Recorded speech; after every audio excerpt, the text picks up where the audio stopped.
तीन तिगाड़ा काम बिगाड़ा। तीन बहुओं के रवैये से सासू माँ बहुत परेशान थी।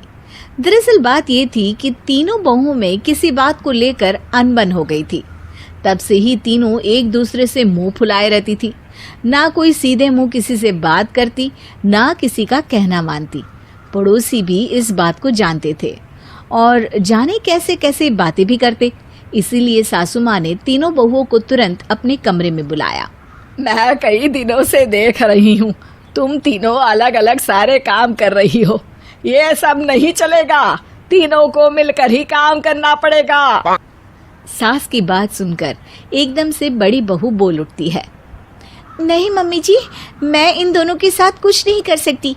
मैं इस घर की बड़ी बहू हूँ, फिर भी ये मेरा कहना बिल्कुल भी नहीं मानती। अरे जेठानी जी, जानबूझकर मुझे डबल काम करवाती है आप। और छोटी मुझसे टेढ़े मुंह ही बात करती है। इन दोनों के बीच हमेशा सैंडविच बन जाती है मेरी, और मैं हमेशा आलू की तरह बीच में मसली जाती हूँ। मम्मी जी, इन दोनों को लगता है कि मैं छोटी हूँ तो इनके पैरों तले दब जाऊंगी, लेकिन नहीं, मेरा भी उतना ही अधिकार है जितना इन दोनों का है।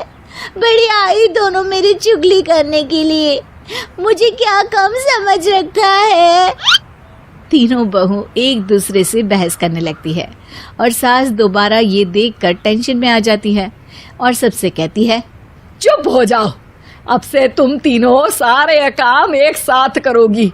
आंख बंद करके एक दूसरे की बात सुनोगी।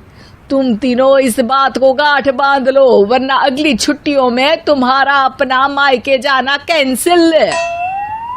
सास की बातें सुनकर डर के मारे तीनों हामी भर देती हैं। जी मम्मी जी, मैं समझ गई। हाँ मम्मी जी, जैसा आप कहें।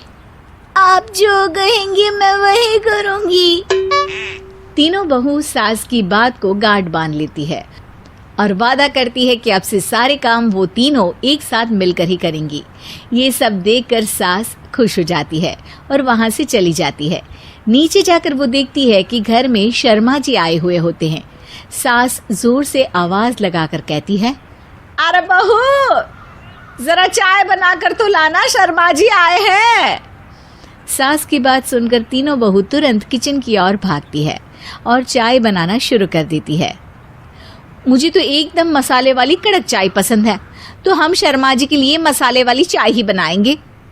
अरे नहीं दीदी, गर्मी के मौसम में मसाला चाय कौन पीता है? मैं तो शर्मा जी के लिए इलायची वाली चाय ही बनाऊंगी। ये कैसी बात कर रही हैं आप दोनों? मेरी मम्मी ने सिखाया है कि मेहमान को ज्यादा दूध और शक्कर वाली चाय देनी चाहिए, वरना वो घर वालों को कंजूस समझते हैं। तो मैं तो शर्मा जी को ऐसी ही चाय दूंगी। तीनों बहुएं अपने अपने तरीके से चाय में शक्कर, मसाला, पत्ती सब डाल देती है। उबलने के बाद तीनों मिलकर चाय बाहर लेकर जाती है और शर्मा जी और सासू माँ को देती हैं। चाय पीने के बाद शर्मा जी सासू माँ को देखकर शर्मा जाते हैं और शर्मिंदा महसूस करते हैं कि आखिर उन्होंने चाय पीने के लिए हामी क्यों भरी। सासू माँ भी चाय पीना शुरू करती है और कहती हैं, अरे बहू, ये कैसी चाय बनाई है? चाय है या मीठे दूध की बासुंदी? हाँ, चाय अच्छी नहीं लगी क्या? कोई बात नहीं, हम पराठा बनाकर लाते हैं। चलो चलो अंदर। हाँ हाँ चलो, हाँ आती हूँ मैं भी। नहीं नहीं, मेरा पेट चाय ने ही चौपट कर दिया, वही काफी है। पराठे से पोपट नहीं करवाना, मैं तो चलता हूँ। शर्मा जी चुपचाप पतली गली से निकल जाते हैं। अगले दिन सास बहुओं से कहती है, अरे बहू, जाओ जाके ऊपर के गेस्ट हाउस की सफाई कर दो। कल हमारे यहाँ मेरे दूर के रिश्तेदार आने वाले हैं, तो पूरे कमरे को चमका देना, समझी? तीनों बहू सास की बात को मानकर ऊपर सफाई करने चली जाती हैं और तीनों कमरे की सफाई चालू कर देती है। बड़ी बहू मकड़ी के जाले साफ करती है, तो बीच वाली झाड़ू लगाना और छोटी वाली सर्फ डालकर जमीन धोना शुरू कर देती है। अरे दीदी, जेठानी जी, अभी मैंने पूरी फर्श धोई और आप फिर से धूल नीचे गिरा रही हैं। और मछली जेठानी जी, आप बिना झाड़ू की धूल यहाँ छटक रही हैं। अरे तीनों को साफ करना है, एक साथ सफाई करते हैं ना। अरे वही तो, हम साथ साथ हैं, घर साफ साफ है। तीनों बहू ऐसे ही काम में उलझ जाती है और 2 घंटे तक एक ही कमरे की सफाई करती रहती है। बहुत देर से अपनी बहुओं को ना देखने के कारण सास ऊपर कमरे में उन्हें देखने जाती है, लेकिन कमरे में घुसती ही वो गीली फर्श पर फिसलने के कारण नीचे गिर जाती है।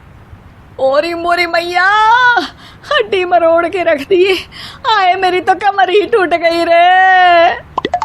तीनों बहुएं सास को उठाती हैं और बिस्तर पर सुला देती है। अरे मेरे हाथ पैर दर्द कर रहे हैं, दबा दो, आराम मिलेगा। हाँ जी माँ जी। अरे जी माँ जी। और तीनों बहुएं एक साथ सास के हाथ को दबाना शुरू कर देती हैं। माँ की तो चीख ही निकल जाती है और नतीजा ये होता है कि सास के बचे हुए शरीर में भी दर्द उठ जाता है। हाय राम, ये क्या कर दिया तुम तीनों ने। अरे मेरी तो किस्मत ही फूटी है कि तुम जैसी बहुएं मुझे मिली। हे भगवान, पूरे शरीर में दर्द बढ़ गया है।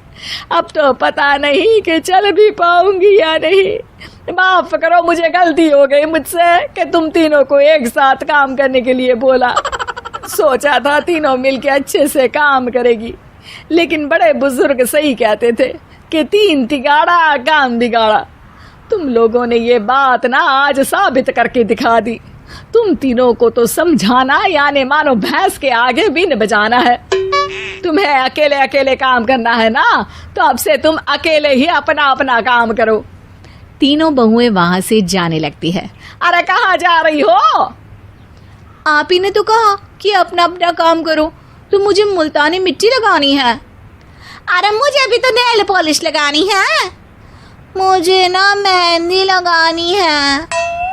सास अपना सर पीट लेती है और कहती है, अरे मुझे भी लगाना है कुछ।